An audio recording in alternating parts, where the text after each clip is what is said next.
He's having way too much fun. Yep, and they're also starting to get a feel for how 600 pounds of man and machine could possibly power through a minefield without mishap. Well, they're basically boats that float on a cushion of air, and that cushion of air is retained underneath the boat by a flexible skirt. And there's an engine that's pumping air down into that skirt. Hold it, hold it, hold it. Now counter steer. Perfect. There you go. Yeah! That same fan and engine, though, are also pushing air out the back through these fins, and that provides it with propulsion and steering. Wow. Woo!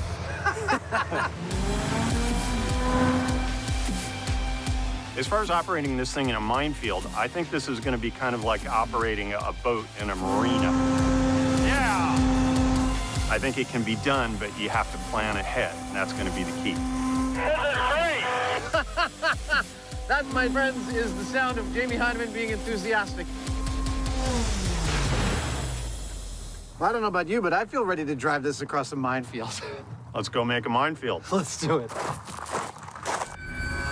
Coming up on Mythbusters, this explosive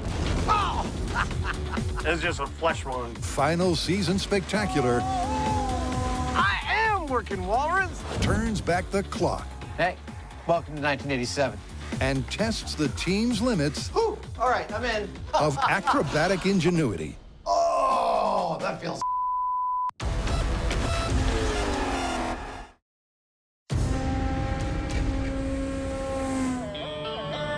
Back at the beginning, Go.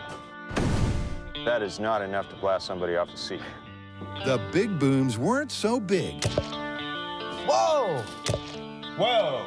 or beautifully captured, and often didn't go according to plan.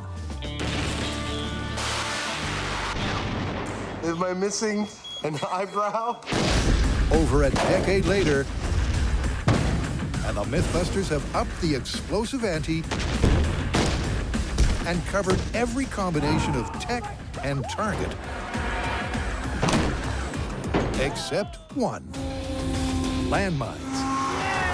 And the myth that a minefield can be crossed by hovercraft. How they go about testing one of the world's deadliest military devices is a tricky task. PVC tubing. We obviously need mines to conduct our test, and out of this, I will produce a set of artificial mines. Now, they won't blow up, but that's only half of what a mine does. The other thing it does is register a certain amount of pressure in order to tell it to blow up. A mine is really effectively a scale that says blow up when a person steps on it, like 150 pounds. Look at that! Or a truck, like 700 pounds. And the soul of our fake mines will be this little metal button. This is, in fact, a pressure transducer, and it will allow my fake mines to behave just like the real thing in every way, except for explosives. While Adam makes the housing for the programmable pressure trigger, Jamie replaces the C4 with an air-powered mortar designed to give off a safe, movie effect blast.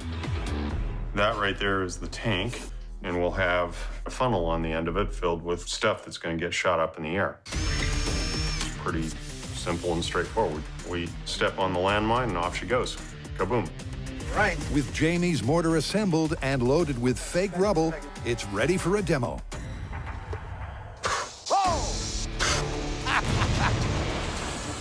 That's great. Looks pretty good to me. That's the film effect explosion. Back inside, Adam has a prototype of the pressure pad ready for demo.